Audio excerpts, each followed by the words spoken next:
people applying for new positions is like the cherry on top. With the technology to attract talent. Recruiters always know their best talent. The AI just learned to use that information. Inclusion efforts across the organization. Tell me what it's like to work for through associate story. Interviews with leaders in the industry. Talk about what's new in HR tech. What are the hot topics? We're here every week, folks. Weekly look at the latest and greatest topics in HR.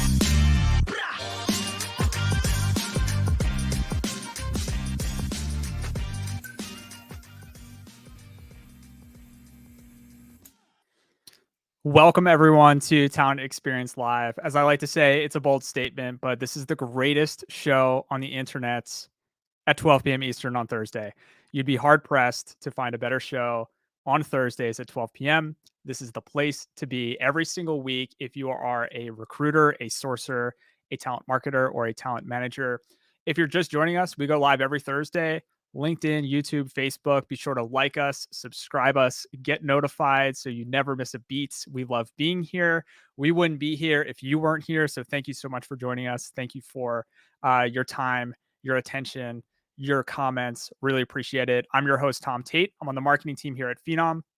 Talent Experience Live is proudly brought to you by the team here at Phenom. And our purpose is to help 1 billion people find the right job. I didn't misspeak. It's a true billion. We are well on our way. We do this with our talent experience management platform. This platform helps candidates find the right fit faster. It helps employees evolve in their current role and beyond. It helps recruiters achieve some of that next level productivity and efficiency. And it helps managers build better teams with data analytics and automation. All of this is powered by super slick artificial intelligence and machine learning. If you want to learn about any of this, right? We like to geek out about this stuff. So if you want to learn about this, if you want to talk about this, share your challenges, share your pain points, head on over to phenom.com, learn more, let us know. We'll be happy to have a conversation. I want to give a shout out to everyone in the chat today. Let me know who you are, where you're from, what you do. Great opportunity to connect with your peers, connect with like-minded folks who are out there either doing the same thing or doing something in an adjacent field. In talent acquisition or talent management. We're living in odd, challenging times. There's all kinds of things happening with a looming recession. And there are certainly a lot of layoffs being announced at tech companies and all kinds of things making the headlines. So would love to see connections being made in the chat, right? If you need something, maybe you're looking for a new role, maybe you're trying to future-proof your role or learn new skills. The chat is a great place to meet people and start to connect. Would love to see that. We typically have an icebreaker on the show. We were just talking about it backstage. I didn't come up with an icebreaker today, so I'm trying to think on the fly here. And I will say that it's a rainy day here in Philadelphia. Contrary to prior belief that it's always sunny in Philadelphia, it's rainy today, right? So my kids are home from swim lessons and they've just been watching cartoons all day. So my icebreaker is, what is your favorite cartoon growing up? Or maybe you have a favorite cartoon now. I'm not sure. I don't have the luxury of watching too many cartoons these days, but I will say one thing that really surprised me. All 3 of my kids are watching Ninja Turtles. So apparently Ninja Turtles is back, right? Ninja Turtles is back in full effect. I didn't know this, but it's on Netflix now. So my kids are watching Ninja Turtles, and that happens to be my favorite cartoon when I was a kid growing up. So would love to hear, what was your favorite cartoon when you were a kid? We've got a few folks in the chat. Patrick coming to us from Queen's University. Welcome, Patrick. Happy to have you. Kelly, recruiting coordinator, Blue River Technology. What's going on? Kelly, Secret Squirrel. Maggie, Rocket Power. That was my jam. Oh man, I don't know these, and now I'm starting to feel old. So hopefully these are some of your favorite classics. So let me know in the chat what was your favorite cartoon. Wacky Races on Boomerang. That was another great one. I was a big fan of all the Hanna-Barbera cartoons, Jetsons, Flintstones, all that stuff. But hey, we're not here to talk about cartoons, although we easily could, right? When we talk about talent acquisition and talent retention on the show, we're often talking about, numbers in, numbers out, right? We're looking at the stats. We're looking at the quote unquote Great Resignation. We're looking at how many people resigned in a given quarter or a given month. Now at Phenom, we try to get personal, right? We try not to just make that be a number, right? So a new hire or a departing employee, it's more than just a number. It's a human being. We always try to keep that at the forefront. Every candidate, every employee has a unique journey, has unique needs. We always talk about that on the show. But both of those perspectives, they really fail to consider this important dynamic that's always changing, and that's the jobs themselves. The jobs themselves and the skills required to do the jobs. These are always evolving. Some of them are evolving dramatically. Some of them are evolving slightly. There's a lot of nuance in there. So while many of us are focused on employee attrition, very few of us stop to consider skills attrition, right? And how skills are changing. So luckily for us and for you, the team at Emsi Burning Glass, they have taken the lead to really uncover what's happening, right? What's happening at a pretty grand scale. So today, I'm super excited. We have Layla O'Kane. She is a research manager at Emsi Burning Glass.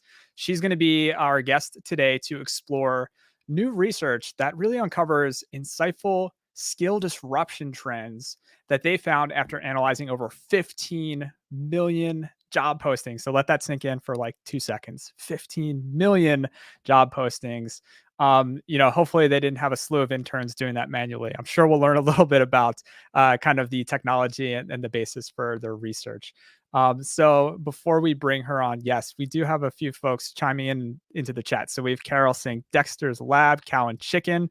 I love these. Nancy with the Flintstones, Carol with Zodak Warriors, Diamos. I don't know these, Carol. I don't know these. You're going to have to educate me after the show. They sound awesome. And Kelly says Ninja Turtles has had so many revamps, and her son is into all of them. Yes, my kids are on a Ninja Turtles kick today. So again, we're not here to talk about cartoons. We're here to talk skills. So without any further ado, let's bring Layla onto the show.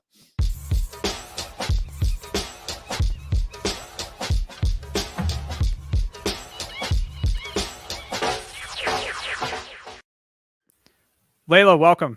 Thanks so much. So I wish we were here to talk about cartoons. I know I didn't prep for that, but I know. I'm thinking like if you take the characteristics and attributes of all 4 Ninja Turtles and you plotted them through all the reboots that Ninja Turtles have had, I'm curious to know how those skills and characteristics and competencies have changed. But again, we're not talking about cartoons today. We're talking about some awesome research that has come out of a study that you've done with Boston Consulting Group and your organization, Emsi Burning Glass. But before we even get into the nitty gritty, let's hear about you and kind of how you got started at Emsi Burning Glass. What's your role and what do you currently do there? Yeah, so I'm a research manager on our corporate economics team. So I work for our chief economist, and I do research on sort of broad labor market trends, everything from automation, the influence of artificial intelligence, digitalization, labor shortages has been a hot topic for us recently. So we kind of keep track of what's going on and use our data and other data sources to try to figure out and unpack those trends. What led you to that kind of as a career path? I'm just always curious we're always interested in the origin stories of our guests, so how did you get into research and kind of data analysis? Yeah, so I started out in economic consulting. So that basically is an industry that is alongside the legal industry. And I worked in mergers and acquisitions. So if a law firm was working on a merger to try to basically prove that it wouldn't have any anti-competitive effects in the market, our firm was hired to prove that with an economic analysis to show, hey, don't worry, prices aren't going to rise or whatever for consumers. And so that's where I kind of got a lot of my, I would say, granular like data chops, and really kind of was thrown into this world of economic analysis. And from there, I went to graduate school. I wanted to work for a big international organization like the World Bank or the IMF. I wanted to do international development economics. And in graduate school, I kind of slowly learned more about the US labor market, a little bit more about opportunities for local labor market analytics. And I found Emsi Burning Glass. That was in Boston. I was in Boston for graduate school. And so it just kind of worked out. And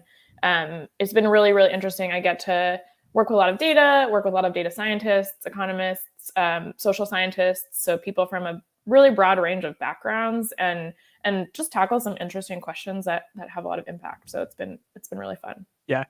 And I've seen so much come out of Emsi Burning Glass, on the labor side. And it's been really fascinating. And this particular report that we're going to talk about today, it really struck me when we think about employee experience and how employees evolve in their existing role or find new roles. Skills is always kind of at the forefront of that conversation for us here at Phenom. So when I stumbled upon this recent study that you've done with Boston Consulting Group, the title is Shifting Skills, Moving Targets, and Remaking the Workforce. It's this massive, 44-page doc.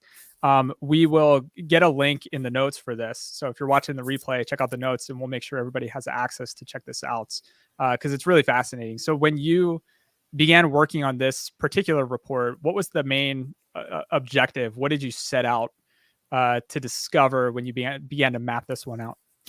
Yeah, so I think we realized that we kind of knew that a lot of jobs had changed, but we hadn't really looked at that across the labor market or in any kind of quantifiable way. So we had seen just in our own data over time that the types of skills being asked for have changed, and partially that's right. That's just sort of new technologies coming up, shifting in the way of working. In COVID times, a lot of increase, for example, in maybe remote work type skills. And so we'd kind of seen this in ad hoc, anecdotal ways, but we hadn't really had a chance to really deep dive into this and understand just how big an effect it was having. And so that's kind of what we wanted to do. And there was a report prior to this, so that there's kind of a genesis to this report, right? So there's a report that predates this one. Can you share a little bit about what that report contained and kind of how that led to this one? Yeah, for sure. So it goes back a little farther even than that report. So there's actually some work that we did with the World Economic Forum and the Boston Consulting Group on pathways, career pathways. So that was looking at, hey, what are some jobs that we're concerned about maybe being automated away? Maybe they're not great jobs for the future. And how can we make sure that people in those jobs have good career pathways to shift into? And the way that we looked at that was by saying, what are some skills that are in those jobs that are also in better jobs? And therefore, there's sort of a skill overlap between like job A and job B. And so we can kind of direct people out of job A, which might be disappearing, into job B. And when we were doing that research, comparing those groups of skills, we were thinking, hey, what if we compared the same job, but a group of skills in time period 1 and a group of skills in time period 2 in the same method, and sort of tried to understand just within a job, how is that changing? Because, we saw that again happening, but we hadn't really used a methodology to really study that. And so we did a first version of the report with Boston Consulting Group that kind of, I would say, touched the surface of that. We pulled some specific examples. We did some look at some specific industries, but we didn't have the chance at that time to kind of do it across the whole labor market and really build something that was going to quantify that for every job. And so this was our opportunity in this report to really dig into that and come up with something. Yeah, and one of the outcomes that, again, one of the things that really caught my attention was this concept of skill disruption, right? And it's not just about skills appearing and disappearing, and for me, it was this idea of how can you quantify it so that we can show these types of roles are being disrupted the most, and these types of roles, are being fairly stable. So when I saw this skill disruption index, at first I was like, oh, what's that? I need to learn more about that. I was hoping maybe you could explain it to our audience kind of in the way that you would explain it to like my 91-year-old grandparents or my third grader. How can we understand this concept of skill disruption? Yeah, so the index is just, it's on a scale from 0 to 100, and 100 is the job that's changed the most in the last 5 years, and 0 is the least. And so if I were explaining it to your third grader, I might say that they've been a student since they were in kindergarten. They're still a student, but their day looks really different now. Third grade is really different from kindergarten. They're doing different things. They have different activities. And it's the same in jobs, even if people don't really realize it. So what we found, just to sort of anchor us, is at the one end of the spectrum, on the 0 end, is a job like mystery shopper, which sounds like a very obscure job, but is still a job. And that hasn't changed at all in the last 5 years, pretty much. And then on the far end of the scale is, I think it's like web developer or data engineer or something. So it's a very, very technical job, one that has changed a lot in the last 5 years in terms of the skills that it's needing. And something that might be kind of particularly interesting for the audience we have gathered here is that talent acquisition jobs and recruiter roles are really up towards the top. They've changed a ton. We're seeing in the last 5 years, I think they have a score on our index of something like 71 or 72. So it's not only these sort of high tech roles that are changing. It's happening across the board. Yeah, one of the things, one of the roles lower in the index that I noticed was like lifeguard, right? And it's right. Like a lifeguard hasn't had to learn new software, right, or new methodologies, you know, to be performant. So I mean, maybe they've updated the Yep. CPR guidelines or something, you Right. know, and then Yep. they have to make sure that they're up to date on that. But the core skills really, you know, really haven't changed, and that's kind of what you would expect, right? What you would For a expect, yeah. lifeguard. Yeah. Yeah, and again, you know, when you look at those talent acquisition roles, they have changed a lot, and I think anybody who's in one of those roles can attest to that, especially when you're looking at this span. I believe it was 2016, right? Is when you first, started the analysis all the way through 2021, I guess. That's right. Yeah. That's right. So Okay, we kind of gotcha. did full year 2016 compared to full year 2021. Yeah. Awesome. So when we think about how many of these roles have been disrupted, because there are quite a few over 50, you know, in terms of the disruption index. So yes. There are quite a few roles that have been significantly disrupted, will continue to be disrupted. Your team has coined a term, the Great Disruption, right? And as I always like to joke on the show, because we've gone through the Great Resignation, we're still kind of going through the Great Resignation to some degree. There's probably a dozen marketing terms that have been associated with that. The Great Resignation, the turnover tsunami, it was probably one of my favorites, right? So, you know, the big quit, there's all these different kind of headlining terms. So at first I was like, the marketer in me kind of churned a little bit when I saw a new term, the Great Disruption. I was like, oh, do we really need another term?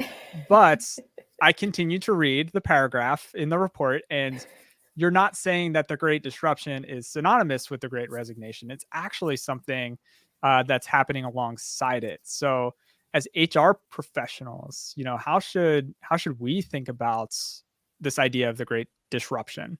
Yeah. I think my preferred term for the other phenomenon is great reshuffling, because I think that kind of captures, you know, it's not that people necessarily are leaving jobs and then they're just leaving the workforce. It's like they're switching jobs, right? They're leaving one job and going to another because it's paying a little bit more, or because they just need a change, or because it's offering something new. And there's been kind of a lot of just shuffling of the labor market recently. In terms of the Great Disruption, I think, yeah, you're totally right. This is not something that we're saying is the same or even really reflective of that trend. It's kind of just happening at the same time.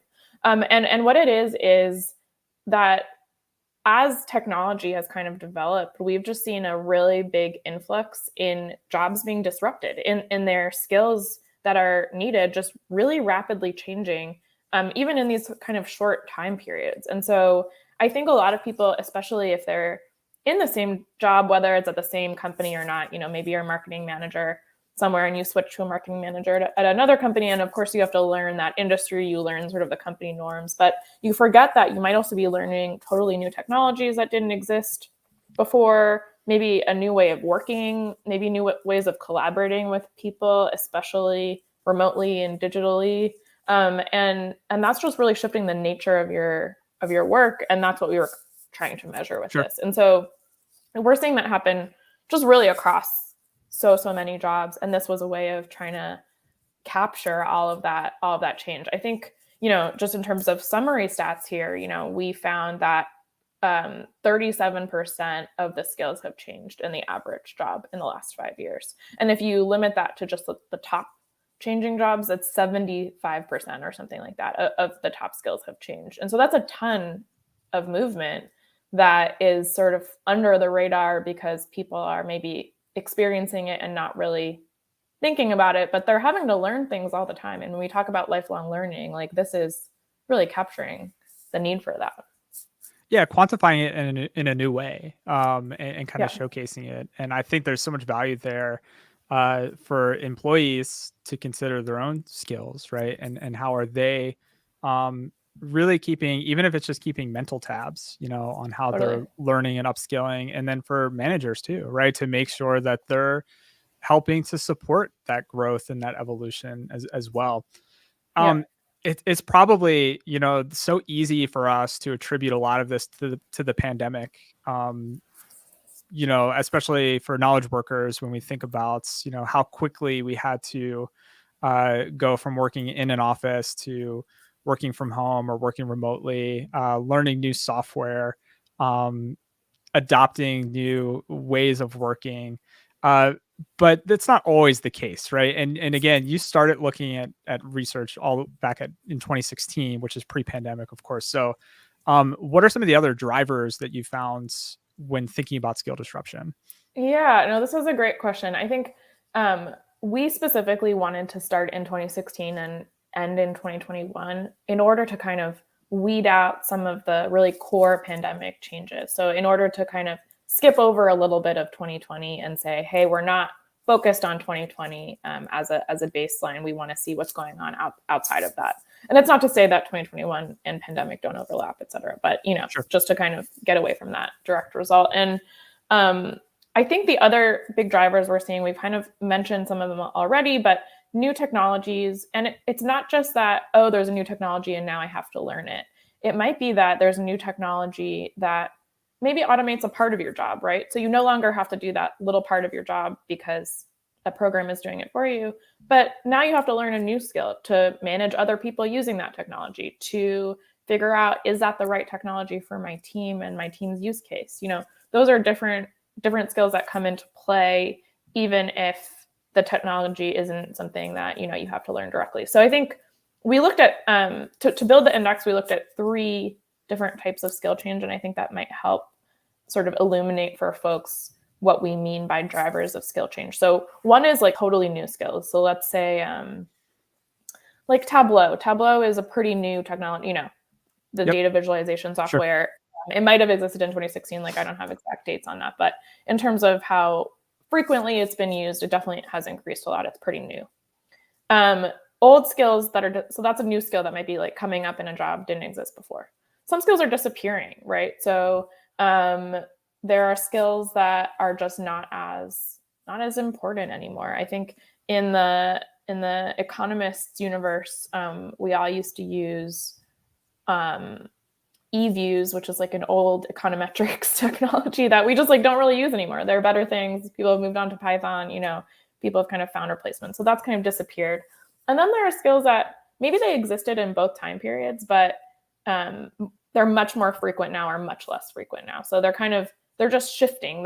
It's like 20% of your time used to be maybe handling new business requests. And now that's gone down to 5% of your time because you have a technology managing it. And so you're shifting that time into something else. And so we kind of looked at all of those components to understand these changes.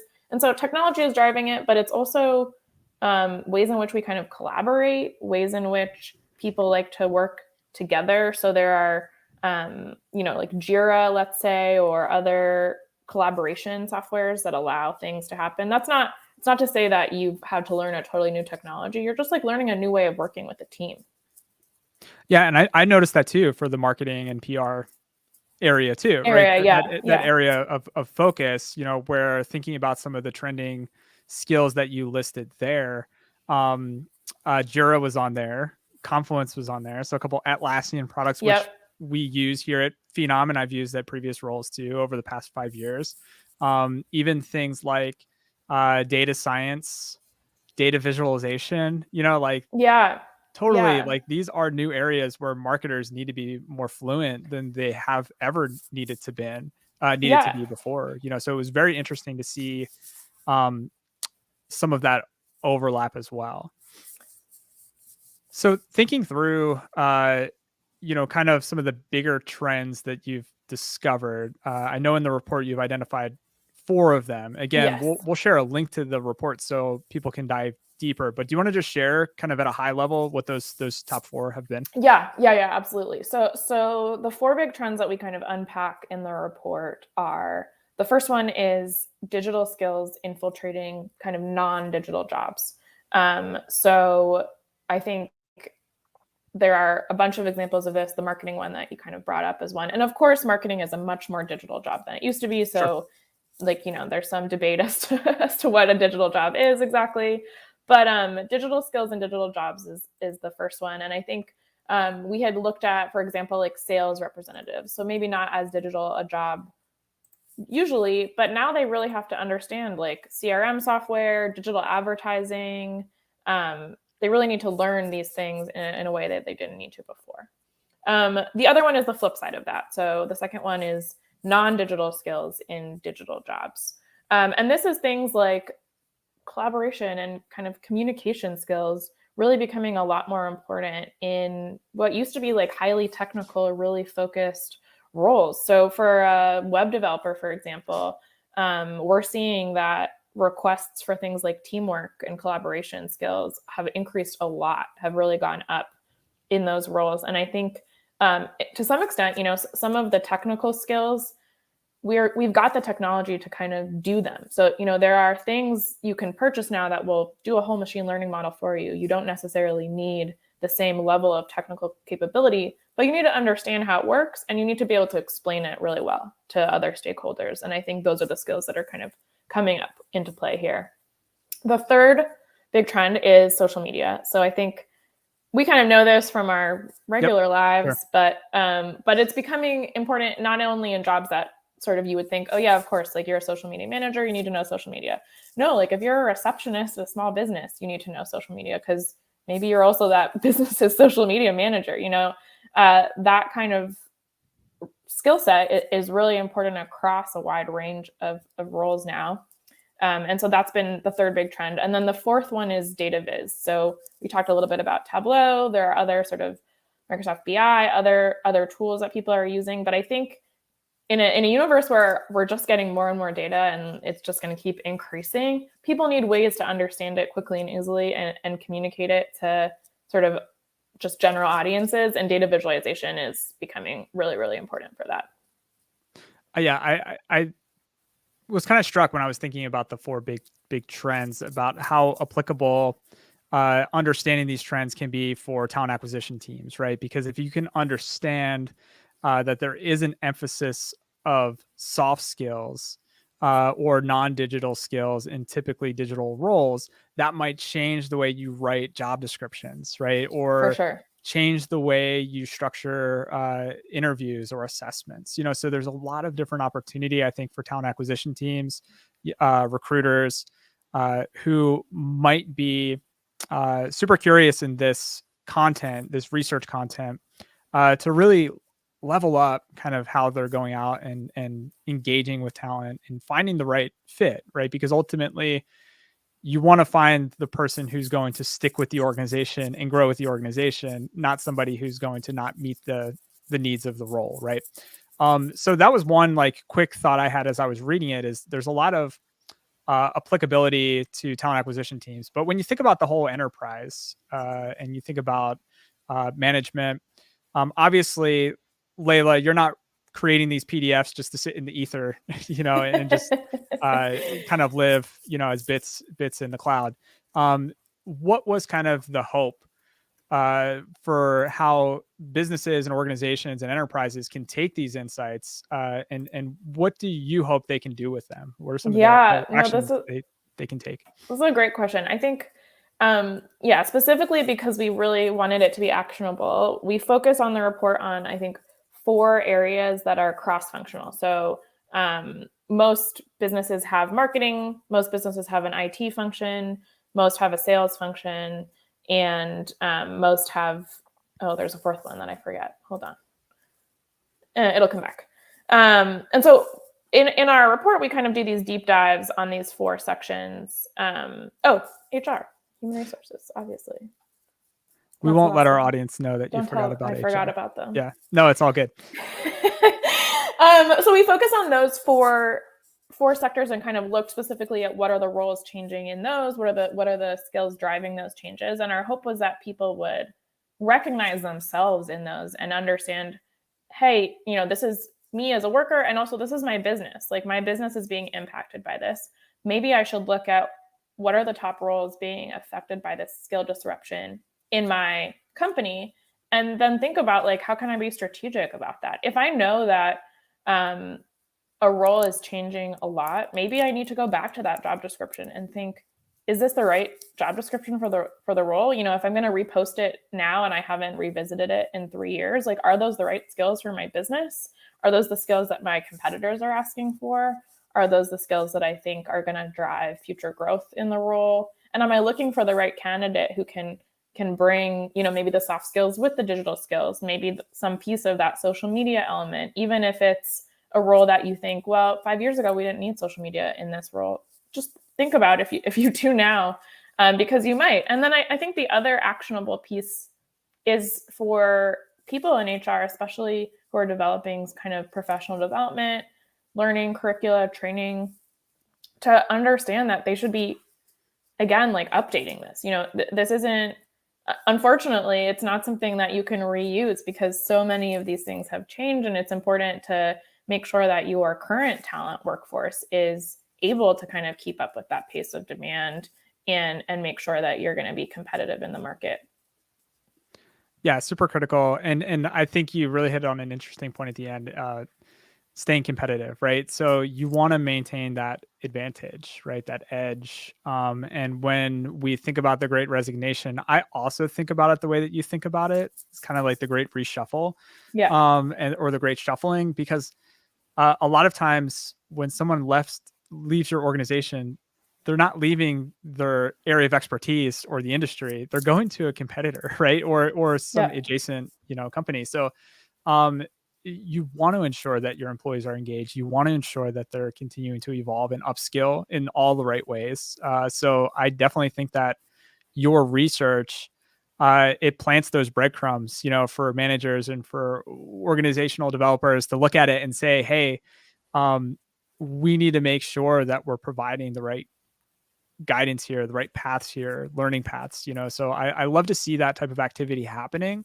And it's always great to see it happen when it's backed by actual quantifiable, data versus just like, hey, let's teach soft skills this month, Right. pie in the sky, like, oh, it couldn't hurt, to learn about collaboration or communication. It's like, no, there's actually a reason behind this. There's research behind this, and we're doing this with intention, which I think is always important too. So before we start to wrap things up, because you did mention those 4 areas, one of which was HR, you did identify in the report 3 kind of key insights or key areas for HR to focus on. I was hoping you could just share at a high level as well, those 3 areas, if you have them available to you, because I think these are great thought opportunities for kind of rethinking the roles of many of our listeners, many of our viewers today. Yeah, for sure. So I think the 3 kind of insights that we had pointed out in the report for HR specifically were, the first one is just emphasizing data and digital. So again, I think HR is a function that really actually functions really well when you think about using a lot of data and focusing on your digital outreach. And that just might not be top of mind for some folks. And so making sure that your HR space is using data really well, and that you're recruiting for people, right, using data and thinking about those sort of more technical side of things. Another key insight we had for HR professionals was sourcing talent in new ways. So as these skills are changing, it might mean that your original kind of sources of talent might not exactly be the right candidate pool. And so thinking about expanding that pool to include people with different skills that might be able to bring some of that communication to the table, some of that data visualization to the table, making sure that you're kind of seeing the broad range of skills required and not relying on historic channels that might not have that talent available to you. And then I think the other one is leading and engaging stakeholders. So this is really just like getting buy-in from the senior leadership in the organization and helping them understand that, you kind of have these build, buy, borrow, automate options available to you when you're looking at talent. And you got to be strategic about what you use where, and the skill disruption index and how much a job is changing can kind of help you make those decisions. And you're definitely going to need some senior leadership sort of involvement in that in order to be successful. I love that, because that one kind of validates something that we've talked about on the show in previous episodes, where we've really thought about kind of the evolution of recruiters, going from kind of like, I like to describe it as kind of like the deli counter, like take a ticket, tell me what you need, and I'll go source and I'll go find, that right person, Yep. based on just a list of qualifications. So going from that before state of, I'm just fulfilling your order, to being more of the meal planner, being more of the strategic advisor. Yeah, that's working, a great analogy. working closer, right? Like working closer with hiring managers to have more strategic conversations versus, just give me the requirements, I'll go find the person. And that idea of leading and engaging stakeholders, it makes perfect sense. Like you have to adopt and start to understand and take on so many different soft skills that you didn't have before to become that more strategic advisor. So it's cool to see that validated, because we've had that conversation with a couple different guest experts. And obviously the idea of adopting new technology and being able to leverage data and data visualization, that's kind of core to our platform. So it's nice to see that validated as well, as more and more recruiters adopt CRM systems and start to tap into artificial intelligence for matching candidates. So it's awesome to see those emerge as well. If anybody listening today, if you're viewing this live, if you have any questions for Layla, feel free to shout it out in the chats as we begin to wrap up today's episode. Also would love to hear from you in the chat too. If you've noticed, reflecting on your own career over the past couple of years, if you've noticed any significant skill shifts or disruption in your own roles, right? Has there been different tools or different technologies or different methodologies or ways of working that you've had to adopt? Love to hear that anecdotally in the chat. So feel free to share. But while we wait to hear from anybody, Layla, do you have any final thoughts for us today? Final thoughts, I guess, are just, if you're interested in how much your own job has changed, there's an appendix in the report. You can go look it up and see kind of where you fall and reflect on if that matches your experience, or think to yourself, hey, maybe I should learn some new skills, which is what I've been thinking about sort of since the research. And yeah, we're just really excited to share it with you. And I hope that people find it useful. Yeah, it's super awesome. Again, I'm so happy I stumbled upon it. And we have a mutual colleague. So shout out to Julia. Yes. So I used to work with Julia back in a previous life, and you currently work with Julia. So Julia helped make the connection here today. So I appreciate it. Thank you, Julia. But yeah, Layla, this has been amazing. Thank you so much for joining us today. Where can people learn more? Obviously, we'll drop the actual link so people can click on it, but where's the best place for people to learn more about Emsi Burning Glass and the work that you're doing? Our website is a great place. In terms of sort of interesting research, our chief economist has a newsletter every Thursday. I would highly recommend subscribing. It's super interesting, and it kind of highlights issues that we're thinking about. And it's a pretty quick read. So subscribe to that if you want sort of more insights from my team. Awesome. Layla, thank you. This has been amazing. Thanks. Yeah. Thanks for joining. Again, if you have any future research that you're super proud of, that you want to come back on the show, if it's relevant to HR and kind of talent acquisition, talent management, we'd love to have you back. Awesome. Always excited to hear what your team is cooking up. I will also be subscribing to that newsletter. So thank you for that shout out. Always looking for a new newsletter to hit my inbox. So Layla, thank you. I hope you have an awesome week. And hopefully we'll catch you on a future episode. Sounds good. Thanks. Awesome. Take care. You too. There you have it. Layla O'Kane from Emsi Burning Glass talking all about skill disruption, the skill disruption index. Again, the name of that report that they did with the Boston Consulting Group was Shifting Skills, Moving Targets, and Remaking the Workforce. We'll drop a link here in the notes. If you're catching the replay, Be sure to drop a comment if you have any questions. We'll make sure those questions get back to Layla. I'm sure she'd love to engage, interact with anybody who had an opportunity to check out the reports. But as always, thank you so much for your time and attention. We really appreciate you joining us today. Thank you. We have Carol, Nancy, Kelly, Patrick. We had Maggie join earlier as well. Thank you for shouting out some of your favorite cartoons. I have a break coming up, so maybe I'll hop on the couch and catch up on my Teenage Mutant Ninja Turtles with my kids a little later today. So thanks again for joining today. Shout out to our video producer, Justin Devitz, behind the scenes, pulling the levers, making things happen. Always appreciate Justin. And we will catch you next Thursday, 12 p.m. Eastern on Talent Experience Live.